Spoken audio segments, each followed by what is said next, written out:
Assalamualaikum warahmatullahi wabarakatuh. Alhamdulillahirabbil alamin. Alhamdulillahilladzi hadana li hadza wa ma kunna linahtadiya laula an hadanallah. Asyhadu an la ilaha illallah wahdahu la syarikalah wa asyhadu anna Muhammadan abduhu wa rasuluh. Alhamdulillahirabbil alamin. Sahabat Komkib, puji syukur atas limpahan karunia rahmat, hidayah, inayah serta nikmat-nikmat yang Allah Subhanahu wa taala limpahkan kepada kita semua. Allah Subhanahu wa taala masih memberikan kita nikmat hidayah, kita hidup, kita bernafas dalam keadaan mukmin, Islam dan iman. Allah Subhanahu wa taala masih memberikan nikmat inayah, kemampuan kita dalam menjalankan setiap perintah-perintah Allah Subhanahu wa taala dan kemampuan kita dalam meninggalkan larangan Allah Subhanahu wa taala. Dan semoga kita termasuk golongan orang-orang yang senantiasa Allah Subhanahu wa taala beri kemampuan dalam menjalankan segala perintah-perintahnya dan juga menjauhi segala larangan-larangannya. Amin ya rabbal alamin. Dan tak lupa juga nikmat sehat yang telah Allah Subhanahu wa taala berikan sehingga kita masih bisa diberikan kesempatan untuk berjumpa, bertawajuh dan bertatap muka. Walaupun secara virtual, Allah memberikan kepada kita kesehatan jasmani dan kita memohon rohani kita juga diberikan kesehatan, apalagi kita sudah memasuki bulan yang penuh mulia ini, yaitu di bulan Ramadan. Sahabat Komkib yang dimuliakan Allah Subhanahu wa taala, perlu diketahui bahwasanya bagi orang beriman berjumpa dengan Ramadan adalah sesuatu yang istimewa. Tetapi dalam berjumpa dengan Ramadan itu kita diwajibkan untuk mempersiapkan segala aspek persiapan segi fisik kita, rohani kita dalam menjalani satu bulan ke depan, dan apa yang kita jalani ini kemudian dapat kita ambil ibroh pelajaran berharga yang kemudian kita praktekkan di bulan-bulan berikutnya dengan meningkatkan tentunya kualitas keimanan kita kepada Allah Subhanahu wa taala. Dan perlu diketahui juga bahwasanya di dalam menjalani Ramadan ini ada sebagian orang-orang yang merugi di dalamnya. Maka sabda Rasulullah SAW dalam hadis yang diriwayatkan oleh Imam At-Tirmizi, Rasulullah SAW bersabda, "Roghima angfa rojulin dakhala alaihi Ramadan sumang salakho qabla yughfarolahu." Yang artinya sungguh celaka, merugilah orang-orang yang kemudian berjumpa Ramadan akan tetapi melaluinya sebelum Allah Subhanahu wa taala mengampuni dosa-dosanya. Hadis riwayat Tirmizi.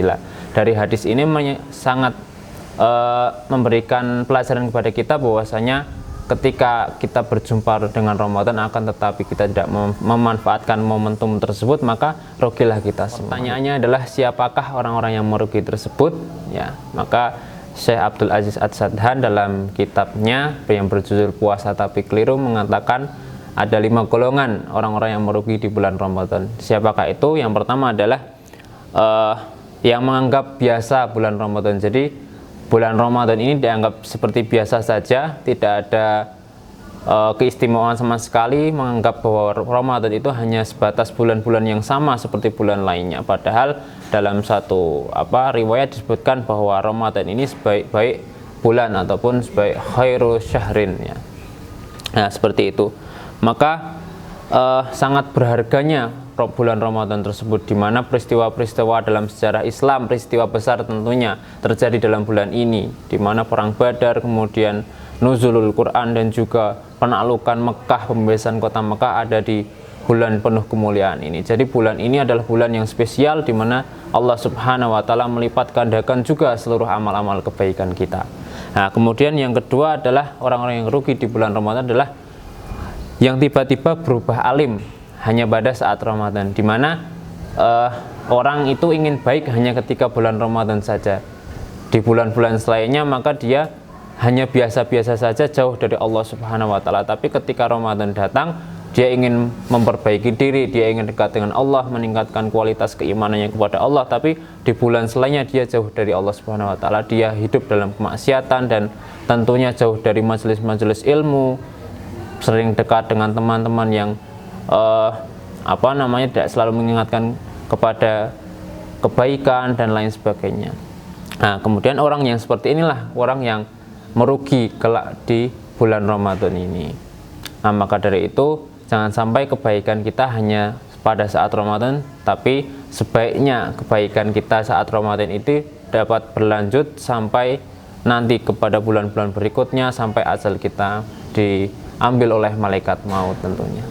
Oke sahabat Komkib, yang ketiga orang yang merugi ya, saat bulan Ramadan adalah sebatas menahan lapar dan dahaga.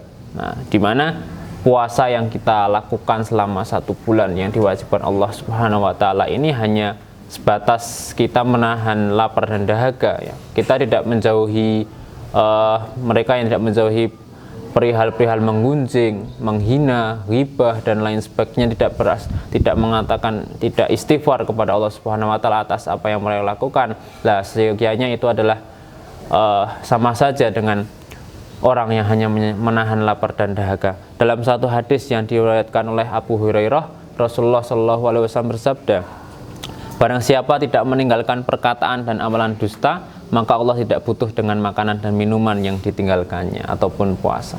Jadi ketika kita puasa, kita tinggalkan segala larangan sekecil apapun yang Allah Subhanahu wa Ta'ala sudah larang atas kita. Seperti itu teman-teman.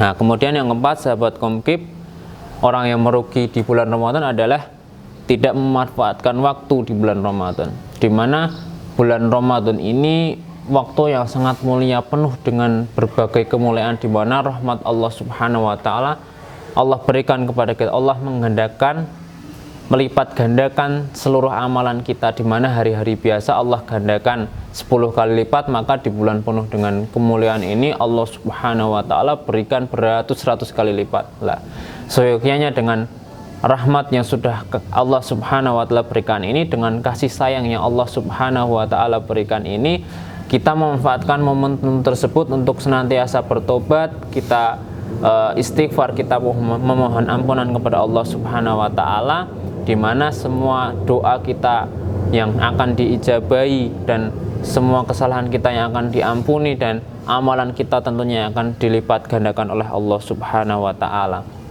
Nah, kemudian sahabat Komkib, golongan kelima yang mereka rugi di bulan Ramadan adalah tetap melakukan maksiat di bulan Ramadannya, di mana dalam satu hadis diriwayatkan bahwasanya di bulan Ramadan semua pintu-pintu surga dibuka dan kemudian pintu-pintu neraka ditutup oleh Allah Subhanahu wa Ta'ala. Ini menunjukkan bahwasanya bulan ini sangat mulia, di mana bulan ini penuh dengan kebaikan-kebaikan, sehingga siapapun yang mendapati bulan ini masih bermaksiat kepada Allah, maka sungguh dialah orang yang rugi. Oke teman-teman sahabat Komkib, mungkin itu saja yang dapat saya sampaikan. Kesimpulan yang dapat diambil dari apa yang saya sampaikan ini adalah, marilah kita senantiasa meningkatkan kualitas keimanan kita di bulan Ramadan ini, di bulan penuh kemuliaan ini. Kita kejar kasih sayangnya Allah Subhanahu wa Ta'ala, kita mohon kepada Allah agar istiqomah dan senantiasa melakukan amal-amal kebaikan, senantiasa melakukan amal-amal soleh hingga akhir hayat menjemput kita, bukan hanya di bulan Ramadan tapi di semua bulan-bulan berikutnya, sehingga Allah Subhanahu wa Ta'ala memberikan rahmat kasih sayang kepada kita dan kita diberikan oleh Allah Subhanahu wa Ta'ala tiket dalam menuju jannahnya. Amin ya rabbal alamin. Mungkin itu yang bisa saya sampaikan. Apabila ada kesalahan dan kekurangan, saya mohon maaf yang sebesar-besarnya. Al-haqqu min rabbika fala takunanna minal mumtarin. Billahi fi sabil haqq fastabiqul khairat. Wassalamualaikum warahmatullahi wabarakatuh.